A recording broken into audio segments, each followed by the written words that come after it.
馬太福音咧，如果去到呢個環節裏邊嘅話，第25章咧，如果你睇翻完結咗，去到26章嘅時候咧，26章係咩啊？26章咧就講到咧，耶穌咧就即係準備逾越節晚餐，同咧一班嘅門徒一齊食完個晚餐之後咧，就其實被捕噶啦，就係一路過噶啦。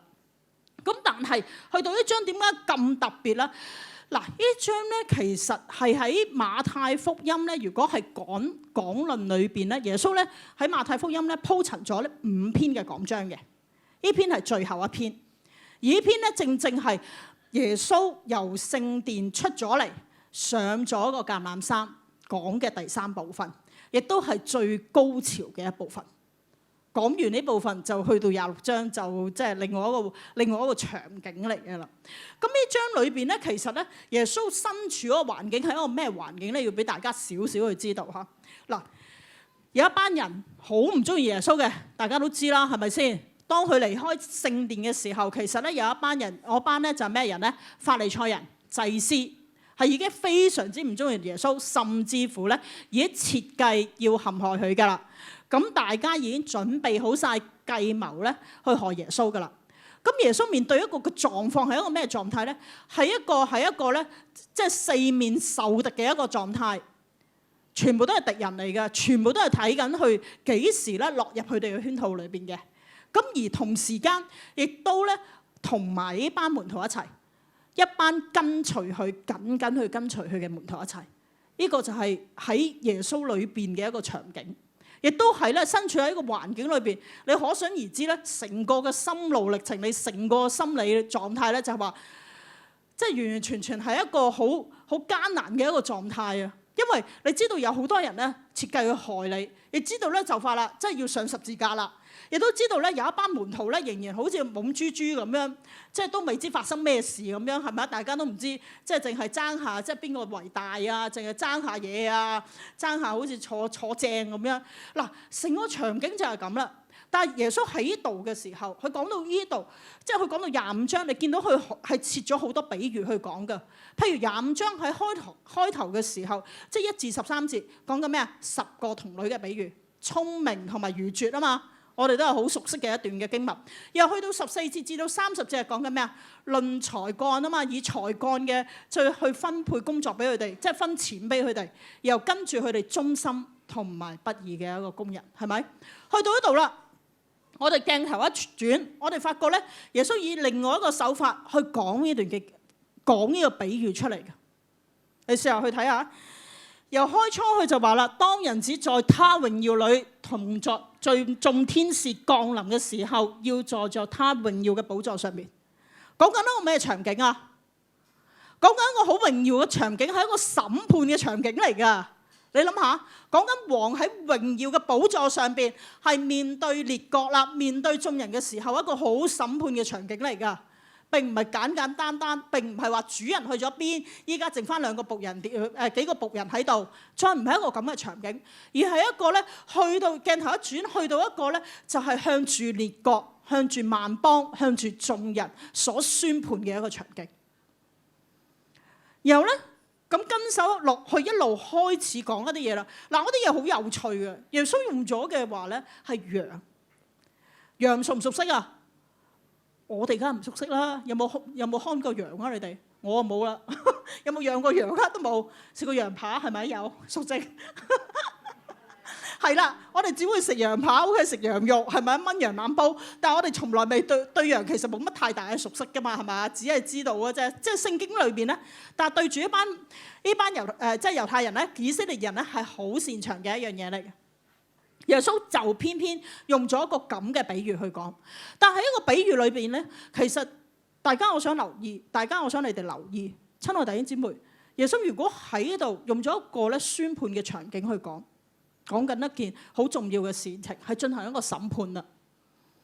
咁其實唔單止關當時嘅人事，亦都關我哋每一個人事。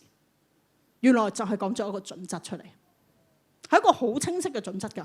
當然啦，你話即係喺四福音或者喺成個即係即係聖經裏邊都有講緊好多嘅準則出嚟，冇錯。但係一個好明顯地，按住過往好多唔同嘅準則底下，耶穌作為一個即係一個王嘅姿態去進行一個宣判，係俾大家更加明顯知道，就係話呢班門徒所服侍緊嘅、所跟隨緊嘅，唔係一個普通嘅即係先知啊，好勁嘅一個老師啊咁簡單，有一個王嘅姿態、王嘅身份。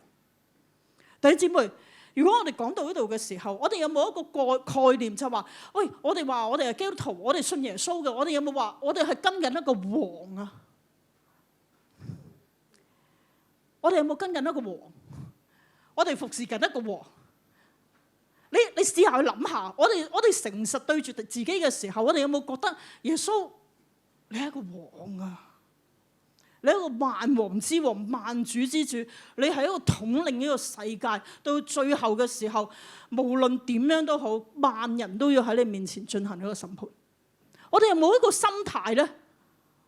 我哋服侍老闆嘅時候，對唔住，服侍老闆好似即係按住跟隨老細去做嘢嘅時候，你會覺得老細好大喎，公司個老細好大喎，哇點樣啊？要做喎，係喎，要開 OT， 開到幾點都要開喎，係咪先啊？喂，老細未走喎，唔敢走喎，係咪先？你冇理由走咗嘅嘛？我放工噶啦，我點解唔走啊？老細都未走，我點咁走啊？好啦，係咁喎。嗱，嗰個狀態係咁啊！嗱，我唔係話大家唔啱嚇，千祈唔好以為講緊啲乜嘢，大家唔好誤會我嚇。但係我哋對住耶穌有冇一個心態咧？耶穌喎，個王嚟喎，個王喎，我哋對住個王喎，我哋敬拜緊佢喎，我哋俾咩力水敬拜佢啊？係嘛？我哋點樣跟佢啊？講咗嗰啲嘢，我哋有冇跟啊？佢知喎，係嘛？明唔明？嗱，大家我唔係要恐嚇大家，亦都唔係要講啲乜嘢。不過我哋需要有一個心態，佢係王，我哋係咩啊？子民、兒女，子民啱，兒女都啱，啱㗎，係啦，兒女喎，你都好威㗎喎，你有冇諗過自己好威啊？開始隻腳開始軟啦，係嘛？企唔穩啊！我好威嘅咩咁樣？係嘛？喂，你有冇諗過佢係王嘅？我係子女喎。邊個話㗎？聖經話咯。聖經邊個話？耶穌話咯，係嘛？唔係老師話啊嘛，因為耶穌話咯。我哋有冇一個心態咧？聖經嘅教導係話，喂，我哋信耶穌呢班人，我哋係佢子女喎，係一個好親密嘅關係喎，即係唔係話我哋唔即係行過路過，唔覺意就信一個耶穌咁啊？絕對唔係，弟兄姊妹對唔住啊！而係我哋真係知道一個關係係一個緊連嘅關係，係一個好緊密，愛我哋愛到一個徹徹底底嘅地步，就係耶穌要釘喺十字架上邊為我哋罪故死啊！真實死啊！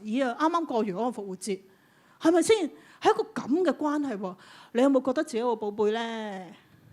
對你隔離嗰個講，我好寶貝㗎。嗱，雖然我笑笑口啫，但係我好認真講㗎。我話俾大家聽。咁好啦，當我哋睇呢段嘅經文嘅時候，我哋睇到啲咩？有咩對我哋嘅提醒咧？嗱，呢段經文咧好有趣，講到一樣嘢。王咧首先係點咧？首先咧用一個羊嘅比喻，就係話咧將綿羊同埋山羊去分開。綿羊就喺右邊，山羊就喺左邊。綿羊同山羊有咩分別咧？梗係有分別啦。除咗綿羊多啲毛嘅，係咪？大家都知啦，即係你嗰啲冷衫啊，即係綿羊毛啊，嗰啲咁嘅嘢啊嘛，羽絨啊，唔係羽絨唔係呢個喎，講錯咗添。總之係棉褸啊，嗰啲棉衲啊，就係呢啲毛啊嘛，係咪？有啲羊毛啊嘛，幾珍貴係咪先？嗱，所以咧綿羊就多啲毛嘅，多啲毛咁啊會點啊？御寒咯，保暖咯。所以綿羊係即係抵受一個寒冷嘅能力高啲嘅，因為當其時巴勒斯坦呢一帶嘅話咧，嗱日頭嘅話咧，牧羊人就會將啲綿羊啊、山羊一齊放嘅，咁啊差唔多嘅啫，都係一齊放，咁啊又食草。但係去到晚上嘅時候咧，個氣温咧係會轉變嘅，係會驟降，降到一個咩地步咧？降到一個好低温嘅地步嘅。咁正如頭先所講，綿羊可以抵冷多啲啊嘛，所以嘅話咧就分開咗綿羊，就可以即係較為即係外露啲嘅地方。但係山羊咧就比較即係冇乜太多毛嘅。咁所以佢御寒能力亦都比較低，以至到咧山羊咧通常係即係將佢分隔咗喺一啲較為即係暖啲嘅地方啊，或者係有遮擋嘅地方度嘅。咁但係同時間，山羊同綿羊嘅特性咧都係唔同嘅。山羊係兇狠啲嘅，兇狠啲㗎，即係可能俾嘢撞嗰啲咧，即係成日睇嗰啲片咧，撞嗰啲就係類似山羊啊，或者諸如此類啊，總之其他嘅羊。嗱，綿羊係蠢啲噶嘛，係嘛？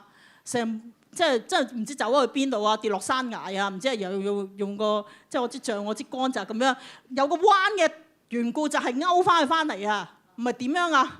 點樣捉住佢揦咗執毛，然後隻羊跌咗落去啊？唔係啊嘛，咁即係用佢勾翻上嚟嘅。咁呢個咧就係佢哋嘅分別啦。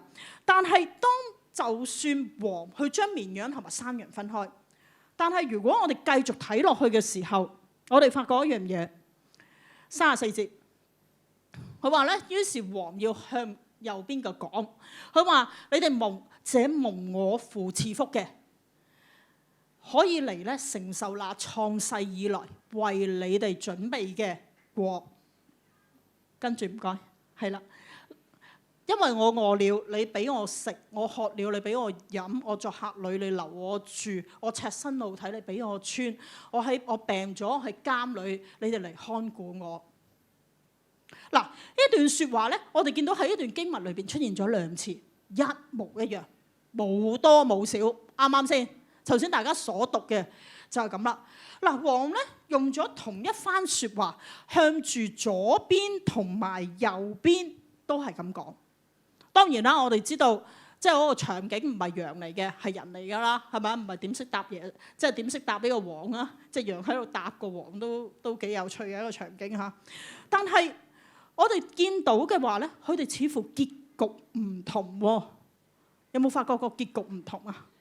嗱，去到右邊嘅時候，最大嘅分別就係話：喂，你哋係蒙我父所賜福嘅。但去到左邊嘅時候講咩咧？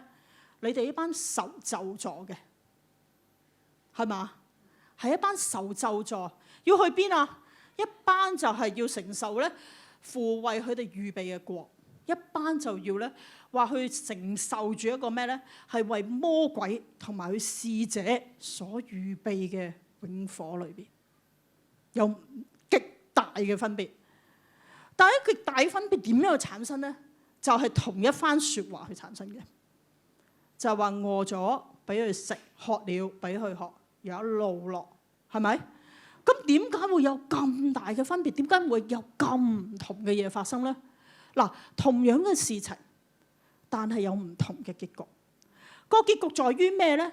原來當我哋去睇見嘅時候，我哋睇見咧點解有一個咁嘅結局咧？係因為有一班人有做到一件事。有一班人冇做到，當然做到嗰班人就蒙父賜福，嗰班義人所講嘅義人，但係冇做到嗰班人咧，就係一班咧屬於即係不義啦，屬於受咒詛嘅人。弟兄姊妹，當我哋去睇嘅時候，一紮嘅嘢係咩嚟咧？一紮嘅嘢全部都係生活裏邊嘅嘢嚟㗎，見唔見到啊？餓俾佢食咯，渴飲俾佢飲咯，即係衣食住行，簡單啲講，發唔發覺啊？作客旅留去住，病咗嚟睇佢，喺監裏邊睇佢，赤身露體俾佢穿，衣食住行嚟㗎，呢扎嘢。咁即係話得着賞賜嘅嗰班人，佢點樣去生活？弟兄姊妹有冇諗過佢哋點樣去生活啊？佢哋嘅生活裏邊嘅態度咧，即係話有其他人有需要嘅人，佢哋會留意到。然後作出一個行動，即係原來呢樣嘢，第一樣嘢係講緊俾我哋聽，我哋有冇敏感到其他人嘅需要？有冇敏感到其他人需要？